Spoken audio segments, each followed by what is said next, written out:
talakayin ngayon ay tungkol sa, sino po mga Biblia, pakibuksan po sa John 15:11 to 12. Ang ating title ngayon ay Connection. Sabihin nga po natin connection. Ngayon po, pag-uusapan natin ang connection. May mapakita po muna ako ating kami yung picture po. Yan po, isa pong ubas, ubasan.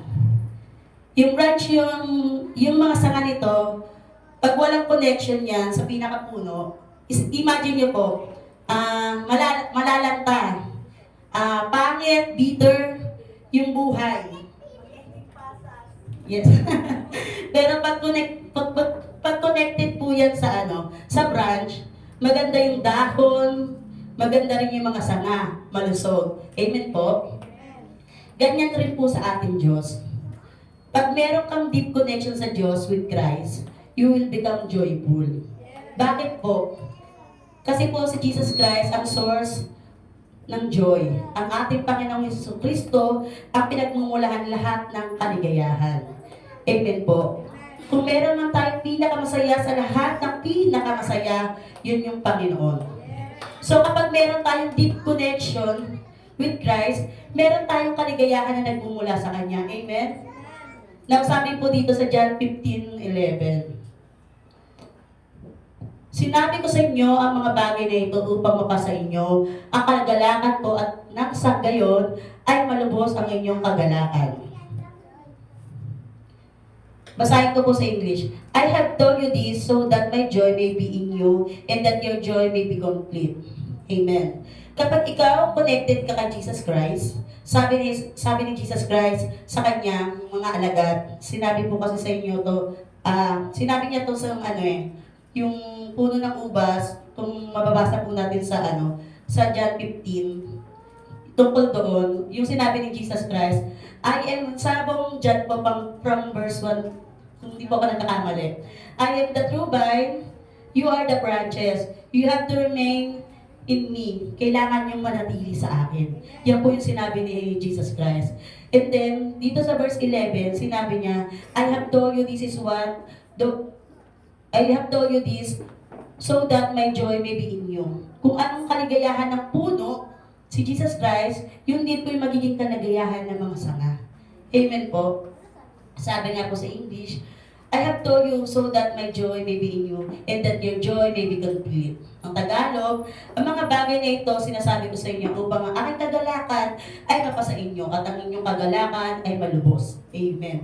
Malinaw po, napakaganda po talaga ng verse na to. Mga kapatid, alam niyo po ba ito? Ito ang katuruan sa ating umaga. Una po, tandaan po natin, true joy cannot be found in the world. Sa mundong ito, maraming mga bagay na pwede magpasaya sa atin.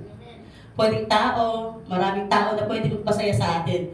Pwedeng pagkain, pwedeng lugar. Amen po, yung mga bagay na magpapasaya sa atin. Pumunta lang tayo sa mall madami tayong pwedeng mabili. Kumbaga parang mapupulpil mo yung kaligayahan mo na talagang, nabili ko na tong bagay na to. Pero may sinasabi po ang Biblia. Kapag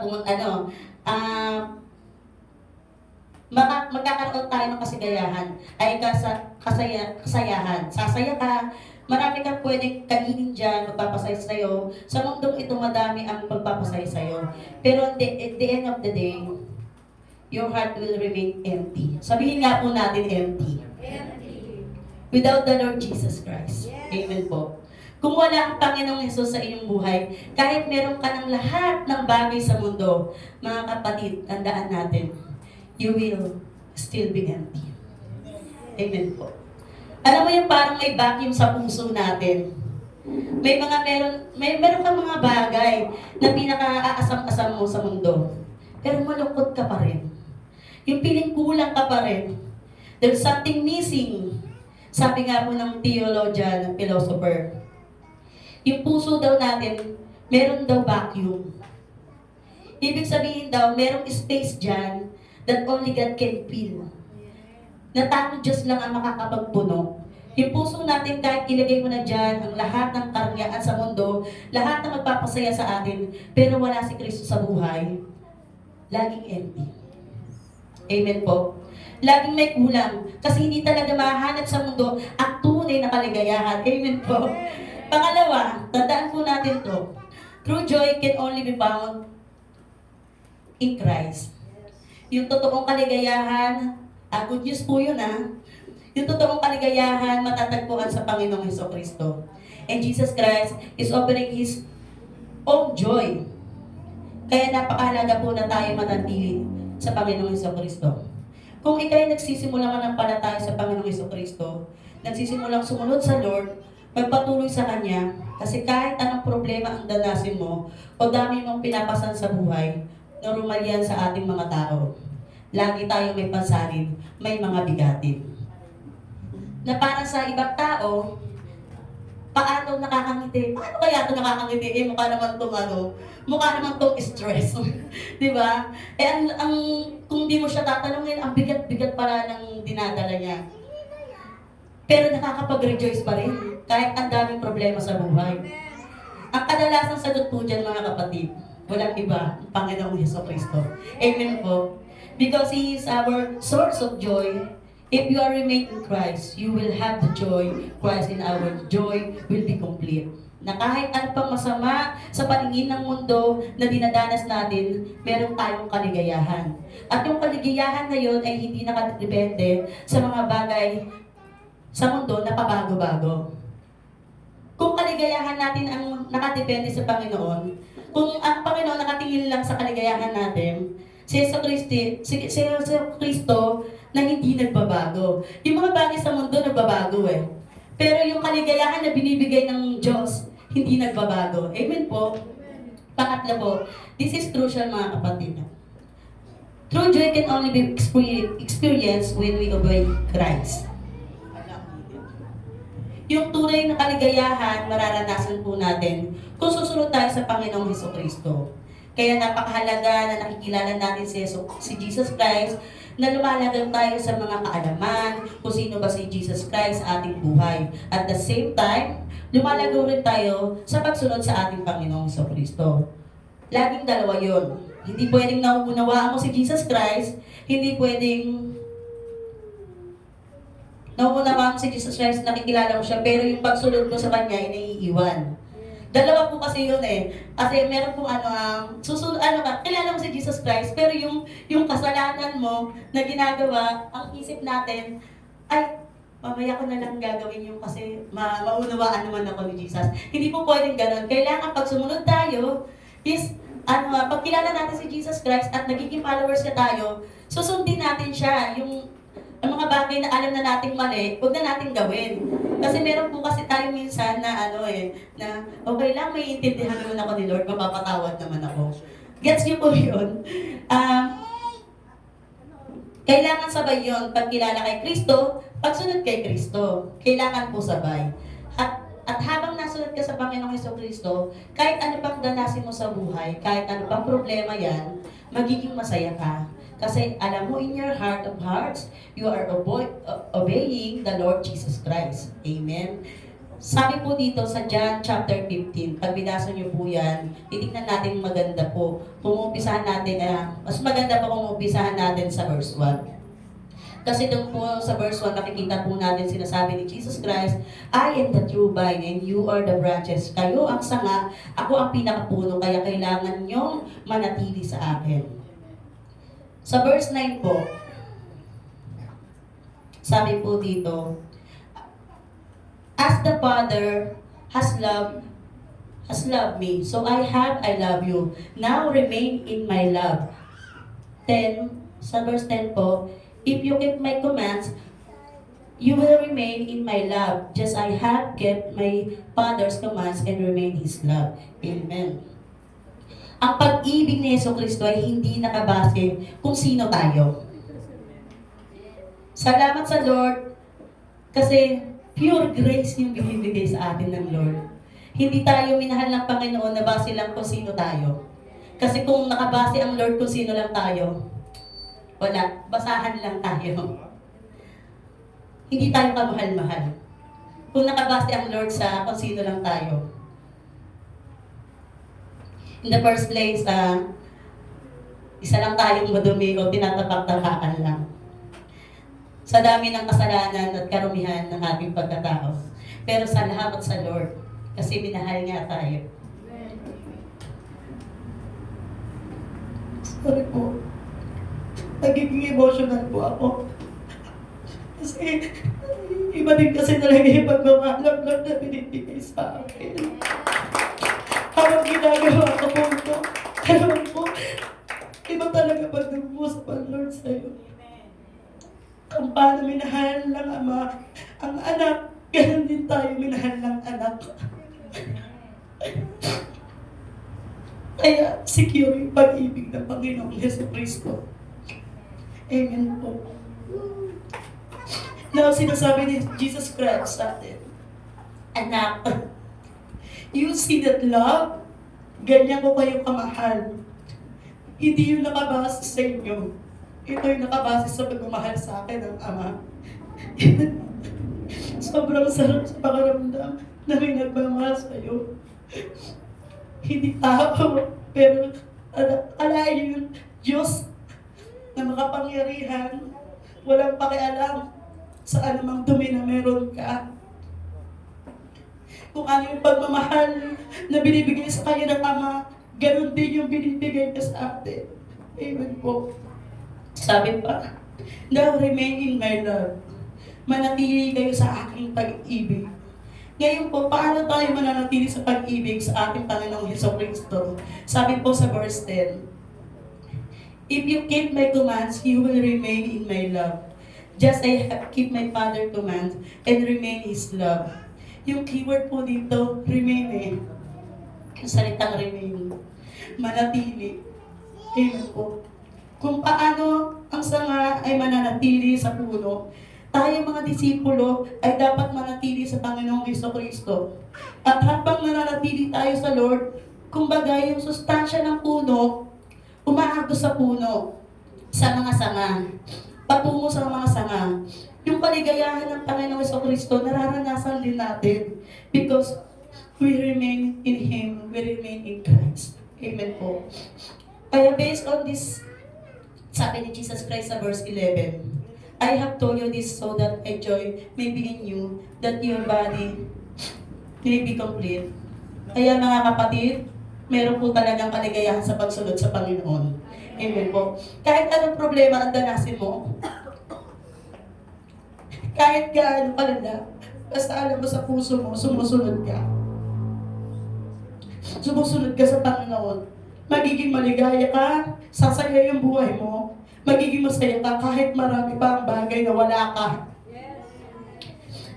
Na maraming bagay na wala ka na meron yung iba. Pag si Kristo ang nasa sayo, sumusunod ka kay Jesus, you will be happy, you will be joyful. Bakit ano nga po yung mga katabi natin, you wanna be joyful and happy. Ang sagot po dyan, trust and obey.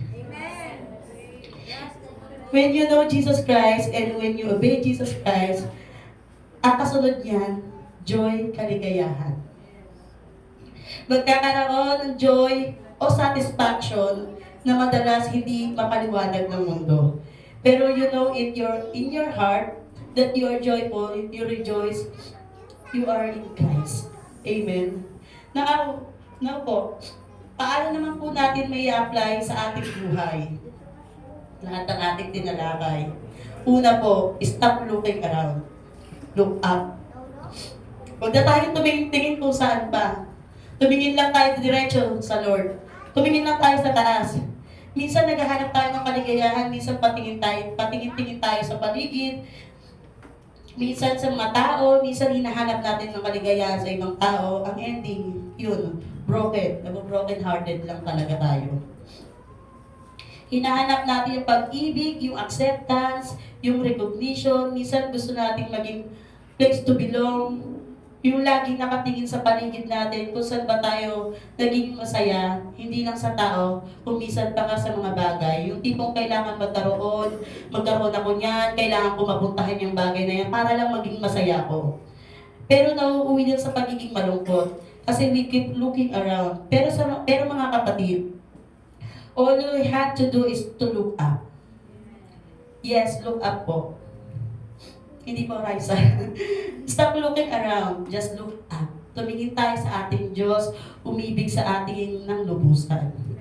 Tumingin tayo sa ating Diyos na namatay doon sa krus ng Kalbaryo dahil sa pagmamahal niya sa atin. There on the cross, you will find joy. There in the love of God through Jesus Christ, you will find joy. Doon natin matatagpuan ang tunay na kaligayahan. Amen? At pangalawa po, cultivate a deep connection with Jesus. Yung i-cultivate po natin o i-develop natin ang yung mga gawain o yung hobby natin sa pananalangin. Kumbaga gawin nating hobby yung pananalangin. You really have to do ay this connection, deep connection with Jesus. Na kapag nanalangin tayo, ramdam na ramdam natin yung mga sinasabi sa atin ng Panginoon. Minsan nga po, nasasabi na lang natin kapag yung mapapasabi na lang tayo ng Lord, thank you. Wala nang iba.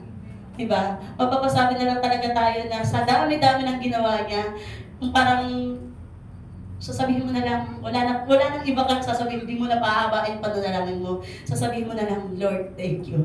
Madalas po ganun ako. Hindi po sa dahil sa tinatamad ako, kumbaga speechless ako kung ano yung ginagawa ng Lord sa buhay ko. Alam niyo po yung connection na meron kami ng Lord na minsan po mga kapatid na kasasabit ko na nga lang talaga yun na Lord, thank you. Lord, Jesus, thank you po sa lahat ng ginawa mo. Yung simpleng thank you na yun, ramdam na ramdam. Ramdam na ramdam po kahit gaano kaikli yung panalangin, ramdam na ramdam po yung deep connection.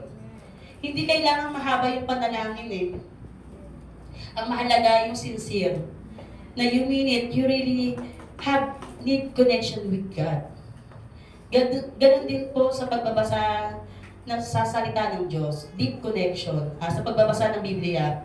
Na kapag binabasa natin ang salita ng Diyos, talagang pinag-pray natin, Lord, mangusap ka sa buhay ko, kung paano ka mangusap dito, Lord, kung ano yung gusto mong ituro sa akin sa pagbabasa ng Biblia. Lord, ano bang itinuturo mo tungkol dito sa devotion na to? Deep connection. Sabihin nga po natin deep connection. Deep connection. Okay. Have a deep conversation with God through His Word and through prayer. At last po, pangatlo po. Alam niyo po na pag marami kang problema sa buhay, tapos hindi ka pa nasunod sa Panginoong Hesukristo, isang trahedya. Tragedy. Bakit po? Isipin mo yung nasa sayo na lahat ng bagay, pinakakaasam-asam ng tao, yung kaunlaran, kayamanan, o ano pa, at ano pa man. Tapos, hindi ka nasunod sa Diyos, trahedya na yun. How much more pa kaya yung mga punong-puno na ng bigatin sa buhay, punong-puno na ng problema sa buhay, talagang halos lahat ng sakit, dinadala mo na. Lahat ng challenges, pinagdaanan mo na. Yung halos may bagyo ka na sa buhay, tapos hindi ka pa nasunod sa Panginoon, ang tawag doon, double tragedy. Kumbaga, doble-dobleng trahedya yung tinatahak mo. Talagang matinding trahedya ng buhay. Kaya po, napakahalaga na tayo nasunod sa Panginoong Hesukristo. Kahit anong danasin natin, along the way, we know that we are following Jesus. And that is enough to give us joy. Complete joy. Yun na yung enough na yun para bigyan tayo ng Lord ng kaligayahan. Yung joy na nagmumula sa Panginoong Hesukristo kasi sumusunod ka sa Kanya. Kapag nag-obey tayo sa Panginoong Hesukristo, you know na ito ang kalooban niya, you're walking according of the will of God. Ang mahalaga lang naman dito sa buhay, alam natin na nandun tayo sa sentro ng will of God. At kapag nasunod ka sa Panginoong Hesukristo, alam mo na you are the center of God's will. At kung ikaw ay nasa sentro ng kalooban ng Diyos, alam mo yung puso mo, merong joy, merong kaligayahan, kaligayahan na talagang mararanasan ng bawat isa. Ito lang po ang aking maiging devotion sa umagang ito. Lahat ng anak ng Diyos magsabi ng amen. Salamat. Amen. Thank you po, Sister